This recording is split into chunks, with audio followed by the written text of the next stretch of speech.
Hey everybody, welcome to Creating Compelling Characters. I'm thrilled that you're here. Today in Creating Compelling Characters, we are going to talk all about creating characters that will stick with readers and viewers long after the story comes to an end. And while we are waiting for others to join us and get logged in and all that great stuff, I'd love for you to share 3 things about yourself. Number 1, where are you from?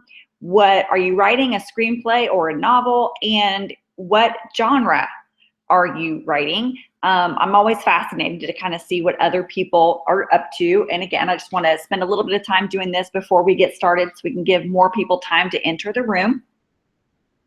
So let's see what we got here. You guys are really chatting up a storm already. That's awesome. That's awesome. Okay, I'm flipping through my notes here, so give me 1 second as I get organized. This is live, okay? So here we go. Okay, so let me see what we've got here. We've got, let's see, we've got Sacramento. Someone from Sacramento is writing a sci-fi novel. That's awesome. I love sci-fi, but I can't for the life of me figure out how to write that. We've got Atlanta, a young adult novel. That's great. Paris, Texas. Erotica novel, you go. That's awesome. I bet your life is interesting. You know, that's funny because I write young adult novels, at least I have so far, and, you know, mostly family-friendly films. So, I mean, I get hives if I have to write a kissing scene. So erotica, wow, that's great. Orlando, you're writing historical romance. I'm assuming that's a novel. Let's see, a rom-com script in LA. Awesome. You're out there trying to live your dream. I love that. Another LA dystopian novel and a script. Wow, you're doubling up there. Good job. I do that too. I write novels and scripts for both. Kearney, I think that's right. It's a Kearney, Nebraska, Christian fiction. Awesome. We went from erotica to Christian fiction. That's great. Love it. Vast difference in our population here. So I love this. Sacramento, horror script. You know, it's kind of funny. I've never written anything horror, and I probably couldn't. But I did do coverage for a director once who does horror films, and that means that he would basically send me, you know, so every day I'd get a couple of new scripts for him that somebody had, you know, sent to him, and he thought, well, maybe this has some potential, and then he'd ask me to read it over and tell him what I thought, and do I think he could do it, and do I think he could do it cheap, and all that kind of fun stuff. And I was always really intrigued by the horror stories, but I was also a little bit freaked out because it always amazed me that there were people that could come up with those story ideas and each of those scenes, and it was a little scary. So you guys that write horror, you got a special little gene in you that really kind of makes you able to be disturbed while hopefully not actually being disturbed, or at least not too disturbed. And so, hey, Sacramento, you know, one of the things that I learned while I was doing all of that coverage for those scripts is that scripts that are, or horror scripts specifically, that can be done in one location or 2 at the most, are very, very popular, at least with producers and directors, because they can be done cheap. So anyway, just throw that out there. You know, I don't know what you're writing, but maybe that might help. So let's go ahead and I'll let you know we are going to take questions today. I shouldn't say we are going to take questions. I'm going to take questions. And how I do this is I'm live right now. I'm here with you. And then in just a second, I'm actually going to start a video that is the actual workshop. And the reason that I do that is because there's a lot going on as I'm doing this. So I have to do the slides. I have to be able to talk. I have to be able to monitor what's going on in the chat room and questions and write down questions and all of that. And I just can't do it all at once. And I really want to be able to answer your questions at the end.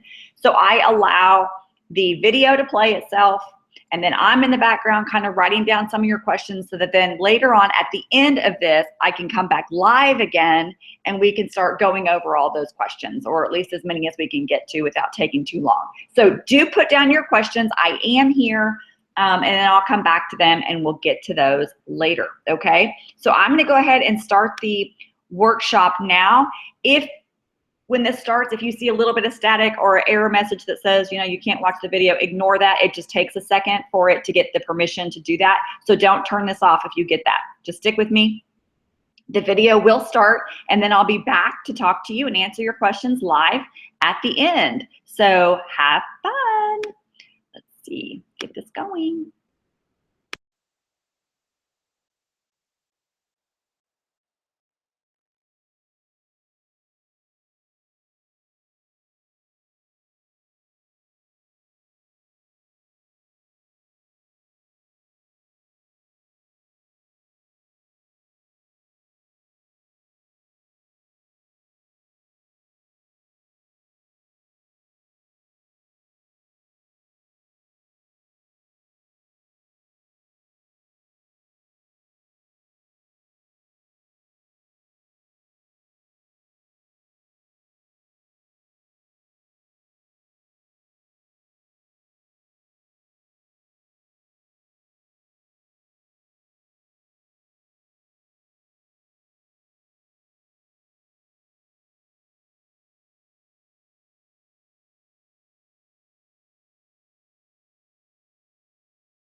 Okay, so we're back. I'm back live. How was that, you guys? I mean, okay, now I've got to try to figure out how to do all this at one time again. But thank you for staying with me and hanging around. And I hope that you're pushing that order button right now so you can get straight to discovering your character's design and figuring out what's so great about them. So I tried as hard as I could to write the questions that you guys were asking. I have several of them here. I'm going to go over them.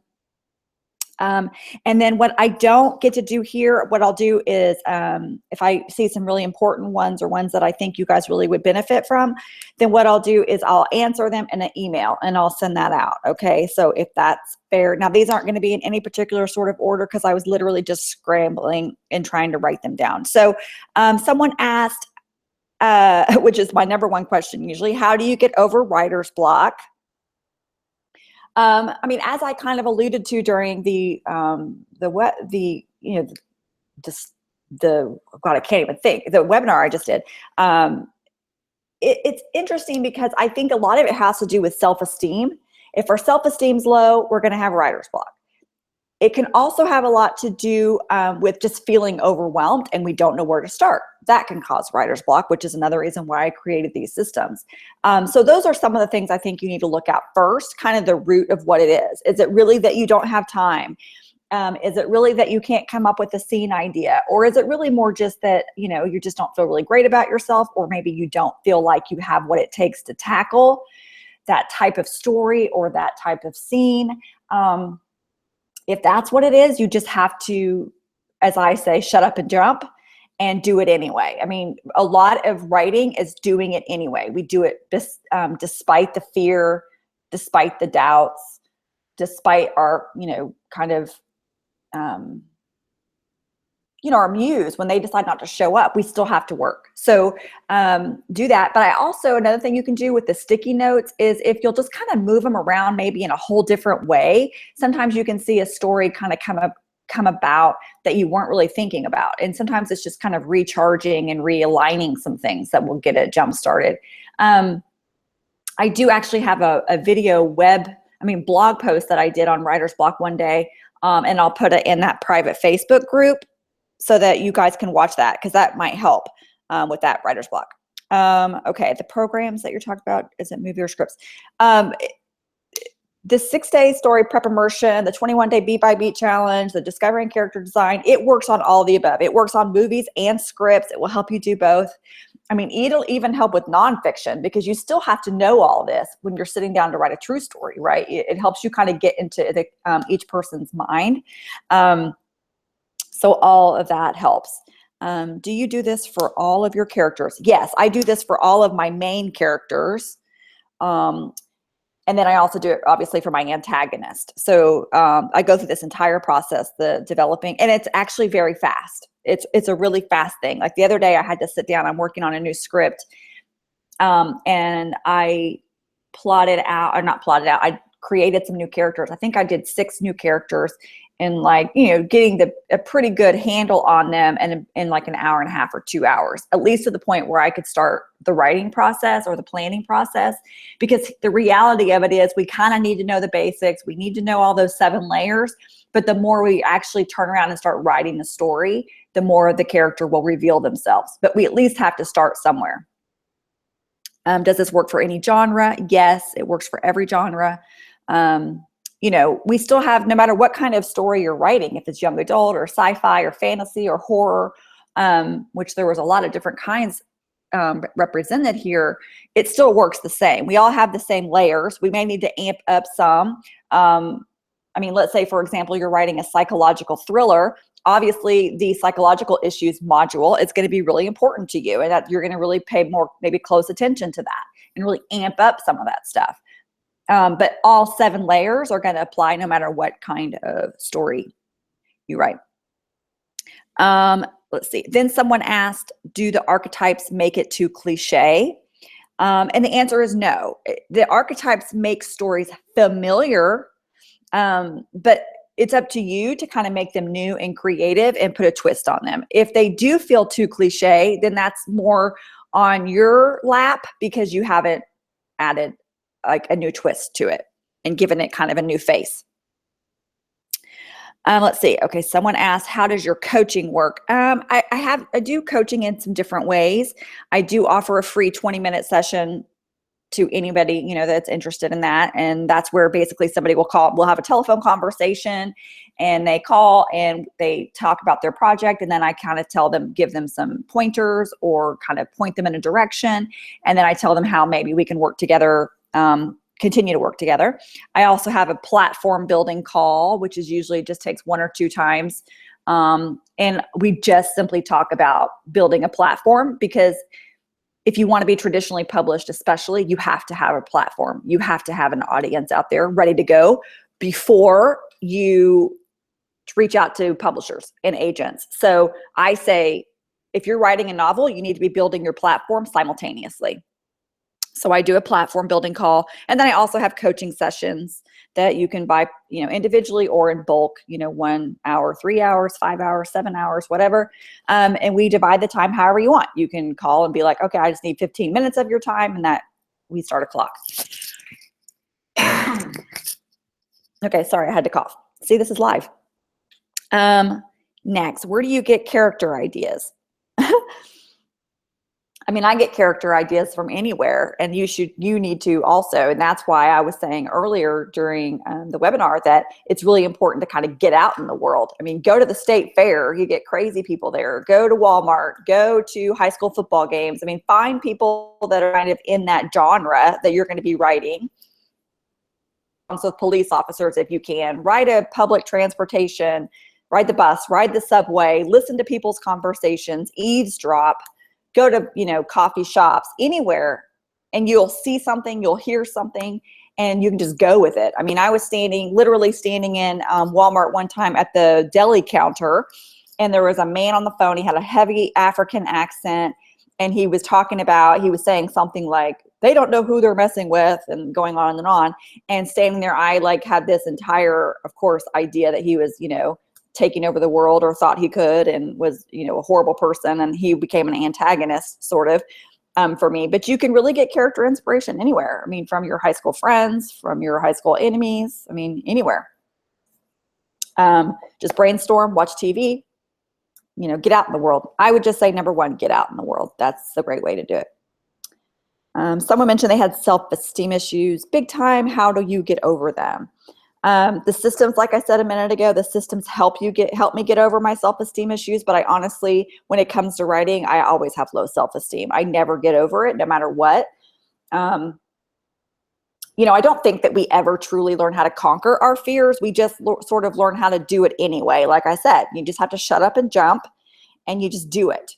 But another good thing that kind of helps with the self-esteem is that if you know, especially using the systems, you know, once you get a good writing session under it, or you write a scene and you're like, damn, that's actually pretty good. I mean, stuff like that grows your self-esteem. And if you can do that consistently, which is why writing every day helps, because the consistency and the writing starts kind of naturally building that self-esteem. And so I just suggest that you kind of do that. And if you don't have the self-esteem that you need, do it anyway. I mean, that's my number one piece of advice. I got that question when I was in Nantucket doing the speakers panel, and I was sitting with 3 director screenwriters. They were all women. And they were asked, you know, what's your, you know, what's the biggest piece of advice that you would give to writers? And, you know, the other 3 ladies gave this really eloquent, you know, great information. And really the best I could come up with was to do it anyway. Like, do it in spite of your fears, do it in spite of your doubts, do it in spite of not thinking that this can ever happen for you. Or if you're writing a script, do it in, you know, in spite of not knowing where the money is going to come from to do it, to get it made, or where the producers are going to come from. You just do it anyway until it becomes a habit. But I think it's something that you'll never stop having to fight from time to time. Okay, so let's see. How do you pay? Pay for the system. If you click on the Buy Now link, it takes you to payfunnels.com. And there you can use a credit card or a debit card, or I think PayPal, and you can just do it that way. So it's really simple. That's how that's done. What is the order you suggest for using your 3 systems? I would suggest you do the 6-day story prep immersion first, and then you do the discovering character design, and then you follow that up with the 21-day beat by beat challenge. That's what I suggest. Now, I also know we're all very impatient and we just want to get going. So, I mean, if you want to try to do them simultaneously, you can. I know the 6-day story prep and the discovering character design are probably easier to do in conjunction. But the 21-day beat by beat challenge, I think that you just need to solely focus on that once you get the other two done, because you really have to kind of have your character development in place before you sit down and start plotting your story. So I hope that answers that. Where can we get your books? Amazon, or I mean, you can email me and at stephanie@stephaniemiller.com, and you can order them from me directly, and I sign those copies. Let's see, somebody asked something about sticky notes. Oh God, I wrote this so messy. System for sticky notes. Okay. When I fill out all those hundreds of sticky notes, they literally in my house go on a big wall in a big window that I use. And then they go straight from that to when I sit down and start working through my beat by beat system, then all the sticky notes get moved over into that template and they get stuck in places where I think they're going to go. So as I plot it out, that's where those go. And if I have some left over that I think, oh my gosh, there's no place for this, I never throw an idea away. I just put those sticky notes in a file folder that I have. And when I start new stories, I look through them and see if any of those can be used for my new one.